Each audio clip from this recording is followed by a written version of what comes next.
साथियों नमस्कार। Brain booster centre पर एक बार फिर से आपका स्वागत है। दोस्तों आज का हमारा टॉपिक रहेगा भारत का अपवातंत्र। हम इस टॉपिक से जुड़े हुए 50 से अधिक अति महत्वपूर्ण प्रश्न करेंगे। ये प्रश्न दोस्तों आपकी आगे आने वाली परीक्षाओं के लिए बेहद महत्वपूर्ण है, तो आप दोस्तों इनको ध्यान से करिएगा और लास्ट में कमेंट करके बताइएगा कि आपके कितने क्वेश्चन सही हुए। तो चलिए दोस्तों बिना देरी के शुरू करते हैं। अपना पहला सवाल है दोस्तों, सतलुज और काली नदियों के बीच स्थित हिमालय के हिस्से को किस हिमालय के रूप में जाना जाता है? ऑप्शन है दोस्तों हिमाचल हिमालय, कुमाऊं हिमालय, पंजाब हिमालय, कश्मीर हिमालय। तो दोस्तों इस ये अब आप इस प्रकार के हिमालय वाले इस प्रकार के क्वेश्चन है, ये आप कभी भी गलत नहीं करोगे। तो आइए दोस्तों किस प्रकार से आप गलत नहीं करोगे इसके लिए मैं आपको अभी पढ़ा देता हूँ, समझा देता हूँ। देखिए दोस्तों आपको लिखना है SKTB। इस एस को डबल कर लेना दोस्तों, एस डबल कर लिया हमने। इस एस को यहाँ पर ले आइए, इस के को यहाँ पर ले आइए, इस टी को आप यहाँ पर ले आइए। दोस्तों इस एस का मतलब है सिंधु, यानी सिंधु नदी। इस एस का मतलब दोस्तों सतलुज नदी। कौन सी? सतलुज नदी। और यहाँ पर ये एस लेकर यहाँ लेकर आए थे, तो इस एस का मतलब क्या हो गया दोस्तों? सतलुज नदी। और इस के का मतलब हो गया काली नदी। तो यहाँ पर लिख देंगे काली नदी, और यहाँ पर लिख देंगे दोस्तों तीस्ता नदी। यहाँ पर लिख देंगे तीस्ता नदी, और यहाँ लिख देंगे ब्रह्मपुत्र नदी। कौन सी नदी? ब्रह्मपुत्र नदी। तो दोस्तों सिंधु और सतलज नदियों के बीच के हिमालय को बोलते हैं दोस्तों पंजाब हिमालय या कश्मीर हिमालय बोलते हैं इसको। पंजाब या कश्मीर हिमालय बोलते हैं। दोस्तों सतलुज और काली नदी के बीच के हिमालय को बोलते हैं दोस्तों कुमाऊं हिमालय। कुमाऊं हिमालय, याद रहेगा। और काली और तीस्ता के बीच के हिमालय को बोलते हैं दोस्तों नेपाल हिमालय। नेपाल हिमालय। तीस्ता और ब्रह्मपुत्र नदी के बीच के हिमालय को बोलते हैं दोस्तों असम हिमालय। असम हिमालय। तो यहाँ पर सतलुज और काली के बीच पूछ रखा है दोस्तों, तो हमारा ये देखिए सतलुज और काली के बीच के हिमालय को बोलते हैं कुमाऊं हिमालय। तो ऑप्शन बी अपना करेक्ट आंसर हो जाएगा। अगर आपसे सिंधु और सतलज के बीच का हिमालय पूछ लिया जाए तो आप आंसर दोगे पंजाब या कश्मीर हिमालय। काली और तीस्ता के बीच पूछ लिया जाए तो आप दोगे आंसर नेपाल हिमालय। तीस्ता और ब्रह्मपुत्र पूछ लिया जाए तो आंसर होगा असम हिमालय। तो चलिए दोस्तों आगे बढ़ते हैं। अगला सवाल है, त्र्यंबकेश्वर निम्नलिखित में से किस नदी का उद्गम स्थल है? ऑप्शन है दोस्तों महानदी, ताप्ती, रावी या गोदावरी। तो दोस्तों त्र्यंबकेश्वर, त्र्यंबकेश्वर अगर आप फॉलो कर रहे हो चैनल को तो मैंने ट्रिक बताई थी आपको। त्रियम में आपको नजर आ रहा है तीन, त्रि मतलब तीन, अम्ब मतलब आम, तीन आम। तो दोस्तों ये अपना पेड़ था, और इस पेड़ से तीन आम आकर गिरे थे। कहां पर आकर गिरे थे दोस्तों? गोद में आकर गिरे थे। ये व्यक्ति है कोई, इसकी गोद में आकर गिरे थे। तो गोद से हो जाएगा दोस्तों गोदावरी। क्या हो जाएगा? गोदावरी। तो दोस्तों तीन आम आकर कहां गिरे थे? गोदावरी ने गोद में आकर गिरे थे, गोद से हो जाएगा गोदावरी। तो ऑप्शन अपना डी आंसर हो जाएगा दोस्तों गोदावरी नदी। गोदावरी नदी का उद्गम स्थल है त्र्यंबकेश्वर, याद रहेगा। आगे बढ़ते हैं। अगला सवाल है दोस्तों, निम्नलिखित में से किस प्रायद्वीपीय नदी में सबसे बड़ी निकासी घाटी या अपवाह बेसिन है? तो दोस्तों प्रायद्वीपीय भारत की नदियां हैं, उसमें सबसे बड़ा जो अपवाह बेसिन है वो है दोस्तों गोदावरी नदी का। कौन सी नदी का? गोदावरी नदी का। प्रायद्वीपीय भारत की बात चल रही है। अगर ओवरऑल भारत की पूछ लिया जाए कि भारत के अंदर सबसे बड़ा जो अपवाह बेसिन है वो कौन सी नदी का है, तो आंसर हो जाएगा दोस्तों गंगा नदी का। और प्रायद्वीपीय भारत में सबसे बड़ा हो जाएगा गोदावरी नदी का, और सेकंड स्थान पर हो जाएगा दोस्तों कृष्णा नदी का। किस नदी का? कृष्णा नदी का। तो अपना ऑप्शन ए करेक्ट आंसर हो जाएगा। गोदावरी नदी का जो अपवाह बेसिन है वो सबसे बड़ा है प्रायद्वीपीय नदियों में। आगे बढ़ते हैं। अगला सवाल है दोस्तों, जब नदी मैदानी क्षेत्र में प्रवेश करती है तो वह मोड़दार मार्ग पर बहने लगती है। नदी के इन मोड़ों को क्या कहते हैं? दोस्तों कहने का मतलब है जब नदी ऊपर पर्वतों से निकल करके और मैदानी क्षेत्र में बहती है तो इस प्रकार से सरप की भांति बहती है। किसकी भांति? सरप की भांति। तो ये इन मोड़ होते हैं दोस्तों, इन्हें बोलते हैं विसर्प। क्या बोलते हैं? विसर्प, याद रहेगा। तो ऑप्शन हो जाएगा दोस्तों अपना ऑप्शन डी विसर्प। ठीक है, याद रहेगा। आगे बढ़ते हैं। अगला सवाल है दोस्तों, निम्नलिखित में से कौन सी नदी सिंधु नदी की सहायक नदी नहीं है? ऑप्शन है कोसी नदी, सतलुज नदी, रावी नदी, ब्यास नदी। तो दोस्तों सिंधु की 5 सहायक नदियां पंचनद के नाम से जानी जाती है, पंचनद। और ये आपको याद रखनी है क्रम वाइज, क्रम वाइज। झेलम, झेलम, चेनाब, झेलम, चेनाब, रावी, 3 नंबर पे है रावी, 4 पे है व्यास, और 5 पे है सतलुज, सतलुज। तो दोस्तों इन सहायक नदियों में कोसी नदी जो है वो अपना करेक्ट आंसर हो जाएगा, क्योंकि कोसी इसकी सहायक नदी नहीं है। सिंधु की सतलुज भी है, रावी भी है, ब्यास भी है, इसके अलावा झेलम भी है, चेनाब भी है। झेलम नदी दोस्तों बैरीनाग झील से निकलती है। चेनाब चंद्र और बाघा दो धाराओं के रूप में बहती है। रावी नदी है वो दोस्तों रोहतांग दर्रे के पास से निकलती है। व्यास नदी है व्यास कुंड से निकलती है। और सतलुज नदी है वो मानसरोवर के निकट तिब्बत से निकलती है। आगे बढ़ते हैं। अगला सवाल है दोस्तों, निम्नलिखित में से कौन सी नदी भ्रंश घाटी से होकर बहती है? ऑप्शन है दोस्तों सोन नदी, कोसी नदी, लूनी नदी या तापी नदी। तो ऑप्शन डी अपना करेक्ट आंसर हो जाएगा। तापी नदी है ये भ्रंश घाटी से होकर के बहती है। आगे बढ़ते हैं दोस्तों। अगला सवाल है अपना, निम्नलिखित में से कौन सी नदी राजस्थान में सबसे बड़ा नदी क्षेत्र निर्मित करती है? ऑप्शन है दोस्तों कृष्णा नदी, नर्मदा नदी, तापी नदी या लूनी नदी। ऑप्शन डी अपना करेक्ट आंसर हो जाएगा। लूनी नदी जो अजमेर से निकलती है, अरावली की पहाड़ियों से, और अपना जल है जो है वो दोस्तों इधर बंगाल में कच्छ की खाड़ी या खंबात की खाड़ी की तरफ लेकर जाती है। समझ रहे हो कहने का मतलब? अरब सागर में लेकर जाती है अपना जल, अरब सागर में। और इस नदी को दोस्तों, लूनी नदी को आधी मीठी और आधी खारी नदी भी कहते हैं। आधी मीठी और आधी खारी, ये भी याद रखना है आपको। ठीक है दोस्तों, आगे बढ़ते हैं। अगला सवाल है अपना, निम्नलिखित में से कौन सा पशु सुंदरबन डेल्टा में पाया जाता है? ऑप्शन है दोस्तों एशियाई चीता, royal Bengal tiger, black panther, एशियाई शेर। दोस्तों सुंदरबन डेल्टा दो नदियों गंगा और ब्रह्मपुत्र दोनों मिलकर के बनाती हैं। और इसके अंदर पाए जाने वाले जीव का नाम है दोस्तों रॉयल बंगाल टाइगर। ये जो बंगाल टाइगर है ये सुंदरबन डेल्टा के अंदर पाया जाता है। सुंदरबन डेल्टा दुनिया का सबसे बड़ा डेल्टा है और सबसे उपजाऊ डेल्टा भी है। आगे बढ़ते हैं। अगला सवाल है दोस्तों, भारत में किस राज्य में महानदी बेसिन का विस्तार नहीं है? ऑप्शन है छत्तीसगढ़, झारखंड, उत्तर प्रदेश, उड़ीसा। ऑप्शन सी अपना करेक्ट आंसर हो जाएगा उत्तर प्रदेश। उत्तर प्रदेश में महानदी का विस्तार नहीं है दोस्तों। आगे बढ़ते हैं। अगला सवाल है, निम्नलिखित में से कौन सी नदी नेपाल हिमालय से निकलती है? ऑप्शन है दोस्तों बेतवा, चेनाब, चंबल, घाघरा। तो दोस्तों नेपाल हिमालय से निकलने वाली नदियां, मुख्य नदियां हैं वो है घाघरा, गंडक, घाघरा गंडक और कोसी। याद रहेगा, घाघरा गंडक और कोसी है ये मुख्य नदियां हैं जो नेपाल हिमालय से निकलती है। तो ऑप्शन डी अपना करेक्ट आंसर हो जाएगा कि घाघरा नदी है वो नेपाल हिमालय से निकलती है। आगे बढ़ते हैं। अगला सवाल है दोस्तों, निम्नलिखित में से कौन सी नदी भारतीय हिमालय से निकलती है? ऑप्शन है कोसी नदी, यमुना नदी, गंडक नदी या चंबल नदी। कहने का मतलब है भारतीय हिमालय से निकलने वाली नदी कौन सी है इनमें से? देखो दोस्तों तीन नदियां, इनमें से ऑप्शन हो जाएगा अपना ऑप्शन बी, यमुना नदी। यमुना नदी है ये बंदरपूछ नामक स्थान से निकलती है, आपको ध्यान होगा, यमुनोत्री ग्लेशियर से। तो ये भारतीय हिमालय से निकलने वाली नदी है। आगे बढ़ते हैं। अगला सवाल है दोस्तों, निम्नलिखित में से कौन सी नदी की लंबाई का सही क्रम है? ऑप्शन है दोस्तों गंगा, गोदावरी, कृष्णा, यमुना। गंगा, यमुना, गोदावरी, कृष्णा। तो दोस्तों गंगा की लंबाई हमें पता है कितनी है, 2525 किलोमीटर। गोदावरी की लंबाई आपको पता है दोस्तों 1464 या 63, कई जगह 63 लिखा हुआ है किलोमीटर। कृष्णा नदी की लंबाई है दोस्तों 1400 किलोमीटर। यमुना की लंबाई है 1300 समथिंग है, 1367 किलोमीटर, है ना। तो सबसे बड़ी लंबी हो जाएगी दोस्तों गंगा नदी, उसके बाद हो जाएगी गोदावरी नदी, उसके बाद कृष्णा और उसके बाद यमुना। ऑप्शन ए ही अपना करेक्ट आंसर हो जाएगा। ऑप्शन ए अपना करेक्ट आंसर है। आगे बढ़ते हैं। अगला सवाल है दोस्तों, श्योक, गिलगित और जास्कर किस की प्रमुख सहायक नदियां हैं? ऑप्शन है दोस्तों महानदी, सिंधु, गोदावरी या ब्रह्मपुत्र। तो श्योक, गिलगित, जास्कर ये नदियां हैं दोस्तों, ये सिंधु की सहायक नदियां हैं। तो ऑप्शन बी अपना करेक्ट आंसर हो जाएगा। आगे बढ़ते हैं। अगला सवाल है दोस्तों, गंगा नदी की मुख्य धारा को क्या कहते हैं? ऑप्शन है मंदाकिनी, अलकनंदा, भागीरथी या सुरसरी। तो दोस्तों गंगा नदी की मुख्य धारा है ये भागीरथी कहलाती है। ऑप्शन सी अपना करेक्ट आंसर हो जाएगा। भागीरथी नदी है इस प्रकार से, और एक अलकनंदा, ये दोनों देवप्रयाग नामक स्थान पर मिलती है, उसके बाद इसका नाम गंगा हो जाता है। तो मुख्य धारा है उसे भागीरथी नाम से जाना जाता है। ठीक है, वैसे अलकनंदा भी मुख्य धारा है, लेकिन ये छोटी छोटी अन्य धाराएं भी आकर इसमें मिलती है। तो भागीरथी को मुख्य धारा मानेंगे दोस्तों, क्योंकि ये इन दोनों में, अलकनंदा और भागीरथी में लंबी है वो भागीरथी है। आगे बढ़ते हैं।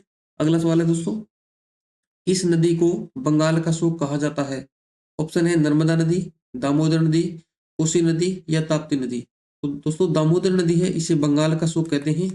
बंगाल का शोक क्योंकि दोस्तों ये अपना मार्ग बदलती रहती है, मार्ग बदलने के कारण इसके अंदर बाढ़ आती रहती है और ये बंगाल के अंदर काफी जो है बाढ़ से जीवन को अस्त व्यस्त कर देती है। इसी प्रकार कोसी नदी है दोस्तों, इसे बिहार का शोक कहते हैं।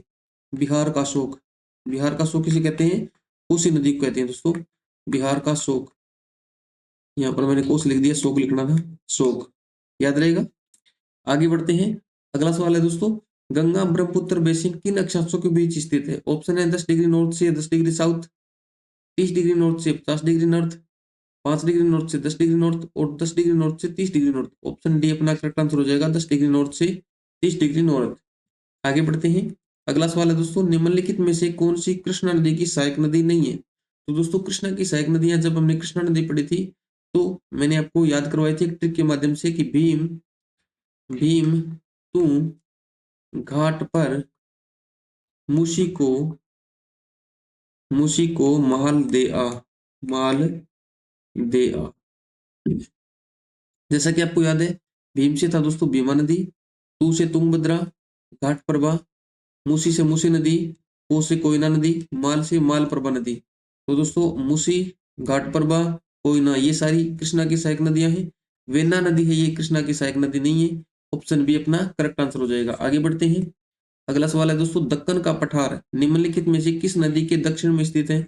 ऑप्शन है नर्मदा नदी, कृष्णा नदी, कावेरी नदी, पैना नदी। तो दोस्तों इस प्रकार से अपना प्रायद्वीपीय भारत है। प्रायद्वीपीय भारत में ये नर्मदा नदी इस प्रकार से बहती है और इस नर्मदा नदी के ठीक दक्षिण के अंदर जो है, ये अपना जो पठार है इसे बोलते हैं हम दक्कन का पठार। तो ऑप्शन अपना हो जाएगा नर्मदा नदी वाला, ऑप्शन ए अपना करेक्ट आंसर हो जाएगा कि नर्मदा नदी के दक्षिण में दक्कन का पठार है। आगे बढ़ते हैं दोस्तों। अगला सवाल है, निम्नलिखित में से कौन सी सिंधु नदी की एक सहायक नदी नहीं है? तो जैसे मैंने आपको बताया था ऑप्शन, सिंधु की पांच पांच नदी तो बताई थी दोस्तों, कौन सी नदी याद है आपको? झेलम, चेनाब, रावी, व्यास, सतलज। इसके अलावा देखिए दोस्तों, सोन नदी, काबुल नदी, गिलगित नदी, शोक नदी। तो दोस्तों ऑप्शन ए सोन नदी है, ये सिंधु की सहायक नदी है नहीं है। बाकी काबुल नदी, गिलगित नदी और शोक नदी, ये तीनों भी सिंधु की सहायक नदियां हैं। तो सिंधु की सहायक नदियां आपको अलग से विशेष रूप से ध्यान रखनी है, इससे संबंधित परीक्षा में प्रश्न पूछे जा सकते हैं। ऑप्शन ए अपना करेक्ट आंसर हो जाएगा कि सोन नदी है वो सिंधु की सहायक नहीं है। आगे बढ़ते हैं। अगला सवाल है दोस्तों, गंगा का मैदान निम्न किन दो नदियों के बीच फैला हुआ है? ऑप्शन है दोस्तों यमुना और तीस्ता, घग्गर और तीस्ता, घग्गर और भागीरथी, गंगा और तीस्ता। तो दोस्तों गंगा का मैदान है ये घग्गर नदी और तीस्ता नदी के बीच फैला हुआ है। ऑप्शन बी अपना करेक्ट आंसर हो जाएगा। आगे बढ़ते हैं दोस्तों। अगला सवाल है, निम्नलिखित में से कौन भारतीय रेगिस्तान की एकमात्र बड़ी नदी है?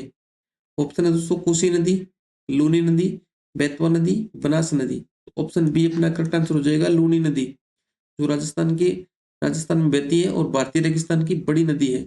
आगे बढ़ते हैं। अगला सवाल है दोस्तों, अलकनंदा नदी भारत में भागीरथी नदी में कहाँ मिलती है? ऑप्शन है दोस्तों देवप्रयाग, प्रयागराज, देहरादून या चंपावत। तो दोस्तों मैंने आपको पहले बताया था भागीरथी नदी और यहाँ से अलकनंदा नदी, ये दोनों देवप्रयाग नामक स्थान पर मिलती है, देवप्रयाग नामक स्थान पर मिलती है। और इस नदी को गंगा कहते हैं। और जब इसके अंदर यमुना मिलती है, यमुना नदी मिलती है दोस्तों इसके अंदर, इस स्थान को कहते हैं दोस्तों प्रयागराज। क्या कहते हैं? प्रयागराज, जहां पर आजकल महाकुंभ चल रहा है। आगे बढ़ते हैं। अगला सवाल है दोस्तों, निम्नलिखित में से कौन सी नदी कश्मीर के दक्षिण पूर्वी भाग में वेरीनाग में एक झरने से निकलती है? ऑप्शन है दोस्तों ब्यास, झेलम, चेनाब या सतलुज। दोस्तों ब्यास नदी है, ये ब्यास कुंड से निकलती है दोस्तों, ब्यास कुंड से निकलती है। झेलम नदी है, ये वेरीनाग झील से निकलती है, वेरीनाग झील। चेनाब नदी है दोस्तों, ये चंद्र और भागा, दो छोटी छोटी धाराओं के रूप में निकलती है। और सतलुज नदी है, ये तिब्बत से निकलती है दोस्तों, तिब्बत में मानसरोवर जो झील है उसकी निकट से निकलती है। तो बैरीनाग झील है दोस्तों, ये ऑप्शन बी हो जाएगा, झेलम नदी। इसको याद रखने के लिए आपको याद रखना पड़ेगा झेलम, झेलम है दोस्तों। और बैरी, बैरी का मतलब होता है दोस्तों दुश्मन, बैरी का क्या मतलब होता है? दुश्मन। और नाग का मतलब होता है दोस्तों नाग या सांप, याद रहेगा आपको, नाग का मतलब क्या होता है? नाग या सांप। तो जब नाग या सांप बैरी हो जाता है तो उसको झेलना पड़ता है, यानी झेलम, झेलना पड़ता है उसको। बैरी या नाग या दुश्मन होता है, नाग जब दुश्मन बन जाता है तो उसको झेलना पड़ता है, बैरी नाग झेलम, याद रहेगा। आगे बढ़ते हैं। अगला सवाल है दोस्तों, मुशी नदी निम्नलिखित में से किस नदी की सहायक नदी है? तो मेरे हिसाब से ये प्रश्न तो पढ़ते ही आपको उत्तर आ जाना चाहिए कि भीम टू मुसी को घाट पर क्या दिया, माल दिया, उसी को घाट पर माल दिया, याद आया। यानी ये सारी किसकी सहायक है दोस्तों, ये कृष्णा की सहायक नदियां है, कृष्णा की सहायक नदी है। तो मूसी नदी भी किसकी सहायक है, कृष्णा की। तो ऑप्शन यमुना, गोदावरी, गंगा या कृष्णा। ऑप्शन डी अपना करेक्ट आंसर हो जाएगा, कृष्णा नदी। आगे बढ़ते हैं, अगला सवाल है दोस्तों, नासिक महाराष्ट्र के अंदर है, त्र्यंबकेश्वर भद्राचलम के तीर्थ स्थल निम्नलिखित में से किस नदी के तट पर स्थित है। दोस्तों यहीं से पकड़ लोगे आप, त्रियंब, तीनाम कहां पर आकर गिरे, गोद में आकर गिरे। कहां पर आकर गिरे दोस्तों, कहां पर आकर गिरे, गोद में आकर गिरे। गोद से गोदावरी नदी। ऑप्शन हो जाएगा कृष्णा, नर्मदा, गोदावरी या ब्रह्मपुत्र। ऑप्शन सी अपना करेक्ट आंसर हो जाएगा, गोदावरी नदी। याद रहेगा। आगे बढ़ते हैं दोस्तों, अगला सवाल है, कृष्णा नदी का उद्गम स्थल कौन सी पर्वत श्रृंखला है। ऑप्शन है सतपुड़ा, सह्याद्री, विंध्य या पूर्वी घाट। दोस्तों कृष्णा नदी है वो इस प्रकार पश्चिमी जो घाट है यहाँ से निकलती है, महाबलेश्वरम नामक स्थान से। तो इसे इस स्थान को, इस साइड को, जो पश्चिमी घाट है इसको बोलते हैं सह्याद्री। क्या बोलते हैं दोस्तों, सह्याद्री बोलते हैं। तो ऑप्शन बी अपना करेक्ट आंसर हो जाएगा, सह्याद्री श्रृंखला। आगे बढ़ते हैं, अगला सवाल है दोस्तों, निम्नलिखित में से कौन सी हिमपात वाली नदी है। ऑप्शन है यमुना, कावेरी, गोदावरी, नर्मदा। तो दोस्तों ये तीनों नदियां हैं, ये प्रायद्वीपीय भारत की नदियां हैं, और हिमपात यानी ग्लेशियर से निकलने वाली नदी है वो यमुना नदी हो जाएगी। ऑप्शन ए अपना करेक्ट आंसर हो जाएगा, यमुना नदी। ये सारी प्रायद्वीपीय भारत की नदियां हैं, ये हिमालय से निकलनी नहीं निकलती है ना। आगे बढ़ते हैं, अगला सवाल है दोस्तों, सॉरी, मध्य प्रदेश के मालवा पठार में महू के पास से कौन सी नदी निकलती है। ऑप्शन है दोस्तों चंबल, वरुण, माही या Betwa. Option A correct answer हो जाएगा दोस्तों, चंबल नदी है, ये मालवा पठार के महू के पास से निकलती है, मध्य प्रदेश से। आगे बढ़ते हैं, अगला सवाल है दोस्तों, निम्नलिखित में से कौन दामोदर नदी की सहायक नदी है। ऑप्शन है कांक्षावती, शीलावती, रूपनारायण या बराकर। दोस्तों दामोदर नदी की सहायक नदी है बराकर नदी। याद रहेगा, ऑप्शन डी अपना करेक्ट आंसर हो जाएगा। आगे बढ़ते हैं, अगला सवाल है दोस्तों, निम्नलिखित में से कौन एक प्रायद्वीपीय नदी है। ऑप्शन है नर्मदा, सिंधु, गंगा, ब्रह्मपुत्र। तो दोस्तों हमें पता है ये तीनों नदियां हैं, ये हिमालय उपवाह तंत्र की नदियां हैं, यानी इन सब का उद्गम है वो हिमालय के पास से या हिमालय से होता है। जबकि नर्मदा नदी है ये दोस्तों प्रायद्वीपीय भारत की नदी है। कौन से, प्रायद्वीपीय भारत की। तो आंसर हो जाएगा अपना ऑप्शन ए, नर्मदा नदी। आगे बढ़ते हैं, अगला सवाल है दोस्तों, गंगा नदी की किस उत्तरी तट की सहायक नदी कालीगंडक और त्रिशूल गंगा नामक दो धाराओं से मिलकर बनी है। ऑप्शन है महानंदा नदी, कोसी नदी, गंडक नदी या घाघरा नदी।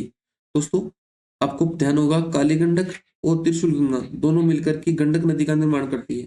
कालीगंडक और त्रिशूल गंगा है दोनों मिलकर के किस नदी का निर्माण करती है, गंडक नदी का। तो ऑप्शन अपना सी करेक्ट आंसर हो जाएगा। और ये गंडक नदी आकर आगे जाकर के और किसके अंदर मिल जाती है दोस्तों, गंगा के अंदर मिल जाती है। आगे बढ़ते हैं, अगला सवाल है दोस्तों, नामचा बारवा से यू टर्न लेने पर ब्रह्मपुत्र नदी किस राज्य में प्रवेश करती है। तो दोस्तों हमें पता है ये भारत के 7 सिस्टर स्टेट हैं जो हैं, इनके अंदर आपको पता है इधर से आने वाली नदी ब्रह्मपुत्र नदी है और यहाँ पर यू टर्न ले लेती है। यानी इस प्रकार से जो नदी पश्चिम की ओर, पूर्व की ओर बह रही थी वो पश्चिम की तरफ बहने लगती है। तो ये कौन सी हो जाएगी दोस्तों, यहाँ पर कौन सा स्टेट अपना सबसे अंत में, अरुणाचल प्रदेश। कौन सा स्टेट है, अरुणाचल प्रदेश। ऑप्शन डी अपना करेक्ट आंसर हो जाएगा। आगे बढ़ते हैं दोस्तों, अगला सवाल है, निम्नलिखित में से कौन सी नदी बंगाल की खाड़ी में गिरती है। ऑप्शन है रावी, गोदावरी, नर्मदा या माही। तो दोस्तों बंगाल की खाड़ी में गिरने वाली नदियां, यहाँ पर ए लिख दिया अरब सागर, यहाँ पर बी लिख दिया बंगाल की खाड़ी। दोस्तों गोदावरी नदी इस प्रकार से बहती है, नर्मदा नदी भी इस प्रकार से बहती है दोस्तों, सॉरी गोदावरी नदी इस प्रकार से बहती है, यहाँ पर गोदावरी, यहाँ पर नर्मदा नदी, सॉरी यहाँ नर्मदा मान लेते हैं, यमुना मान लेते हैं, ताप्ती नदी या ताप्ती नदी। माही नदी भी इस प्रकार से राजस्थान में यू टर्न लेती है और उल्टे यू आकार में बहती है। और रावी नदी वो यहाँ अलग रहेगी। तो गोदावरी नदी जो है वो अपना जल कहाँ लेके जाती है, बंगाल की खाड़ी में। तो दोस्तों इसके लिए आप एक छोटा सा काम करिएगा, आप जितनी भी नदियां आप जानते हो, जितनी भी नदियों को आप जानते हो, यानी सभी नदियों को आप लिख लीजिए एक पेज के अंदर, और इनको भारत के जो भारत का मैप बना करके हल्का सा और उसके अंदर ड्रॉ करने का प्रयास कीजिए कि रावी नदी को कहाँ है, गोदावरी कहाँ है, और नर्मदा कहाँ है, ताप्ती कहाँ है, माही नदी कहाँ है, कावेरी कहाँ है, कृष्णा कहाँ है ना, और महानदी कहाँ है ना, सारी नदियों को, और गंगा किस प्रकार से बहती है, ब्रह्मपुत्र किस प्रकार से बहती है, और सिंधु नदी है वो किस प्रकार से बहती है, लूनी नदी है वो किस प्रकार से बहती है, इन सभी नदियों को ड्रॉ कीजिएगा दोस्तों। इस प्रकार से मोटा मोटी ड्रॉ कर लोगे आप, तो इस प्रकार के सवाल जो है वो कभी भी गलत नहीं होंगे। आगे बढ़ते हैं। अगला सवाल है दोस्तों, माजुली द्वीप किस नदी पर स्थित है? तो दोस्तों माजुली नदी ऑप्शन है ब्रह्मपुत्र, महानदी, गंगा, यमुना। दोस्तों ब्रह्मपुत्र नदी जो है वो अपने भारत के अंदर जब चाइना से प्रवेश करती है इस प्रकार से, तो ये काफी चौड़ी हो जाती है, और यहाँ पर एक असम के अंदर माजुली नामक द्वीप बनाती है, द्वीप का निर्माण करती है, जो दुनिया का सबसे बड़ा नदी द्वीप है दोस्तों। और असम सरकार ने इस माजुली द्वीप को अब जिला भी घोषित कर दिया है। तो ऑप्शन ए अपना करेक्ट आंसर हो जाएगा कि ब्रह्मपुत्र नदी है, इस नदी पर माजुली द्वीप स्थित है। आगे बढ़ते हैं। अगला सवाल है दोस्तों, सियांग, तिरप और कामेंग किस राज्य में पाई जाने वाली नदियां हैं? ऑप्शन है दोस्तों मध्य प्रदेश, उत्तर प्रदेश, अरुणाचल प्रदेश, आंध्र प्रदेश। ऑप्शन सी अपना करेक्ट आंसर हो जाएगा। ये सारी नदियां हैं अरुणाचल प्रदेश में पाई जाती है। आगे बढ़ते हैं। अगला सवाल है दोस्तों, कौन सी नदी कर्नाटक में कुंचिकल जलप्रपात बनाती है? ऑप्शन ऑप्शन है दोस्तों मंडाविक नदी, उर्मोडी नदी, वराही नदी, काबिनी नदी। ऑप्शन सी अपना करेक्ट आंसर हो जाएगा दोस्तों, वराही नदी है वो कुंचिकल जलप्रपात बनाती है। ये जलप्रपात काफी इंपॉर्टेंट है दोस्तों, परीक्षा में आ सकता है। आगे बढ़ते हैं। अगला सवाल है दोस्तों, ब्रह्मपुत्र नदी का उद्गम कहां से होता है? ऑप्शन है मेपचाचुंग के ग्लेशियर से, नेपाल हिमालय के मिलम ग्लेशियर से, गैरसैंण के निकट गढ़वाल की पहाड़ियों से, या कैलाश श्रेणी के चेमायुंगडुंग ग्लेशियर से। तो दोस्तों ब्रह्मपुत्र नदी है, ब्रह्मपुत्र नदी ये दोस्तों कैलाश श्रेणी के चेमायुंगडुंग ग्लेशियर से निकलती है। आपको याद रखना है, चेमायुंगडुंग ग्लेशियर से निकलती है कैलाश श्रेणी में। तो ऑप्शन डी अपना करेक्ट आंसर हो जाएगा। आगे बढ़ते हैं दोस्तों। अगला सवाल है, किशन गंगा नदी इस नदी की प्रमुख सहायक नदियों में से एक है? ऑप्शन है दोस्तों सतलुज नदी, रावी, चेनाब या झेलम। दोस्तों किशन गंगा नदी है ये झेलम नदी की सहायक नदी है। ऑप्शन डी अपना करेक्ट आंसर हो जाएगा। आगे बढ़ते हैं। अगला सवाल है दोस्तों, सरयू के तट पर स्थित है? ऑप्शन है कानपुर, अयोध्या, भोपाल, हरिद्वार। काफी इंपॉर्टेंट प्रश्न है दोस्तों। अयोध्या जो नगरी है जहां भगवान श्री राम का भव्य मंदिर है, उस जो अयोध्या नगरी है वो किस नदी के किनारे है? तो सरयू नदी के तट पर स्थित है। ऑप्शन बी अपना करेक्ट आंसर हो जाएगा। आगे बढ़ते हैं। अगला सवाल है दोस्तों, कौन सी नदी हिमालय की सबसे पूर्वी सीमा को चिह्नित करती है? ऑप्शन है दोस्तों ब्रह्मपुत्र, सतलुज, काली, तीस्ता। दोस्तों इसे तो बिना देखे लगा सकते हो आप, ब्रह्मपुत्र नदी, क्योंकि सबसे अंत में हिमालय की जो पर्वत श्रेणी है उसके सबसे अंत में कौन सी नदी है जो इसकी बाउंड्री बनाती है? तो हो जाएगा ब्रह्मपुत्र नदी। ठीक है, वैसे भी हमने जो वर्गीकरण पढ़ा था SKTB वाला, वहां से भी आप पता लगा सकते हो कि तीस्ता और ब्रह्मपुत्र है वो अंतिम पार्ट बनाती है हिमालय का, जिसे हम विभाजित करते हैं। तो ब्रह्मपुत्र अपना करेक्ट आंसर हो जाएगा। आगे बढ़ते हैं दोस्तों। अगला सवाल है, निम्नलिखित में से कौन गंगा नदी की सहायक नदी नहीं है? ऑप्शन है दोस्तों सोन, गंडक, गोमती या घाट प्रभा। सोन, गंडक, गोमती और घाट प्रभा गंगा की सहायक नदी है? तो नहीं, सहायक नदी नहीं है दोस्तों। तो हमें पता है ऑप्शन डी, ऑप्शन डी अपना करेक्ट आंसर हो जाएगा। घाट प्रभा किसकी सहायक है दोस्तों? कृष्णा नदी की सहायक नदी है घाट प्रभा। आगे बढ़ते हैं। अगला सवाल है दोस्तों, इस राज्य में गोदावरी बेसिन का सबसे बड़ा जलग्रहण क्षेत्र है? ऑप्शन है महाराष्ट्र, मध्य प्रदेश, तेलंगाना या कर्नाटक। दोस्तों गोदावरी बेसिन जो है, गोदावरी नदी का बेसिन, वो दोस्तों महाराष्ट्र में लगभग 48% भाग पर है, यानी लगभग 48% भाग पर है। तो हम कह सकते हैं कि सबसे बड़ा जलग्रहण क्षेत्र है वो महाराष्ट्र के अंदर है गोदावरी का। ऑप्शन ए करेक्ट आंसर हो जाएगा। आगे बढ़ते हैं। अगला सवाल है दोस्तों, निम्नलिखित में से कौन कर्नाटक की पूर्व की ओर बहने वाली नदी नहीं है? कर्नाटक की पूर्व की ओर बहने वाली नदी नहीं है।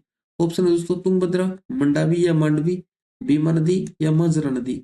तो ऑप्शन बी अपना करेक्ट आंसर हो जाएगा। मंडावी नदी या मांडवी नदी है, ये कर्नाटक में पूर्व की ओर नहीं बहती है, ये अपना जल दोस्तों अरब सागर की ओर लेकर जाती है।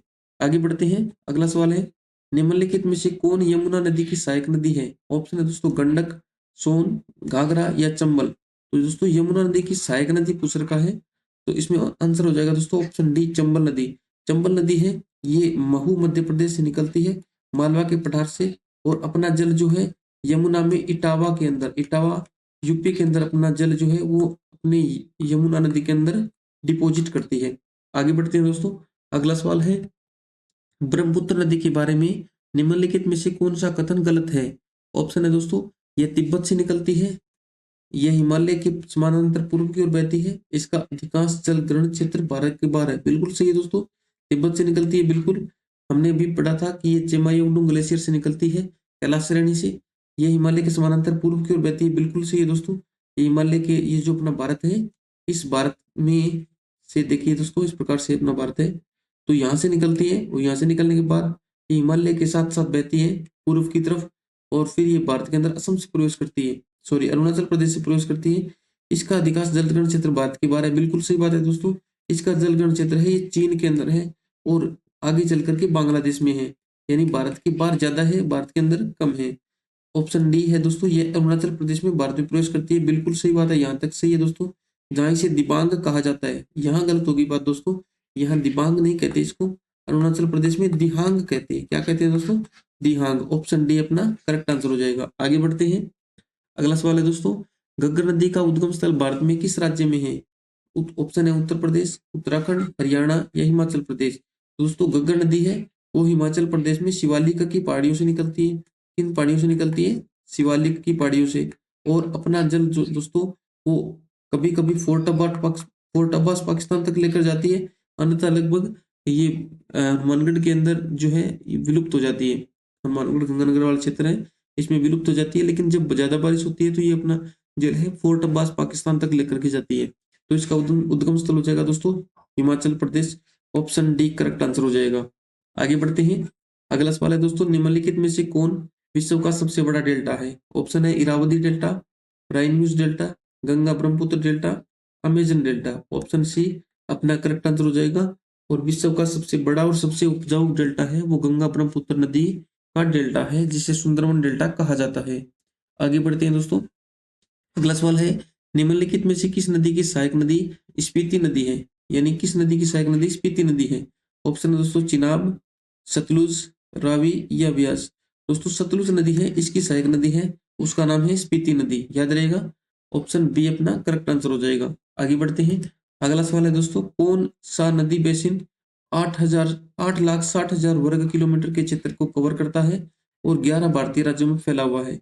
ऑप्शन है दोस्तों Mahanadi basin, Ganga basin, Sindhu basin या ब्रह्मपुत्र बेसिन। तो अपना ऑप्शन हो जाएगा दोस्तों ऑप्शन बी, गंगा का बेसिन है, ये हो जाएगा 8,60,000 वर्ग किलोमीटर में और 11 भारतीय राज्यों में फैला हुआ है। ऑप्शन बी अपना सही आंसर हो जाएगा। आगे बढ़ते हैं, अगला सवाल है दोस्तों, कौन सा बेसिन का लगभग 50% महाराष्ट्र में स्थित है?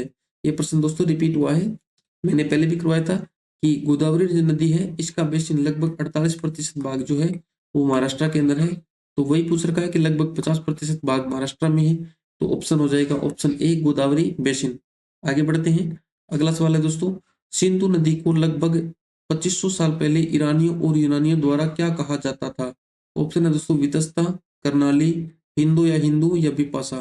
तो दोस्तों सिंधु को हिंदू या हिंदू कहा जाता था, और सिंधु जब बहती थी और इसके दक्षिणी भाग को इसी हिंदू या सिंधु नदी के नाम पर हिंदुस्तान कहा जाता था दोस्तों, हिंदुस्तान, याद रहेगा। हिंदुस्तान क्यों कहा गया? क्योंकि सिंधु के दूसरी तरफ के भाग को हिंदुस्तान कहा गया और इस सिंधु नदी को हिंदू या हिंदू कहा गया।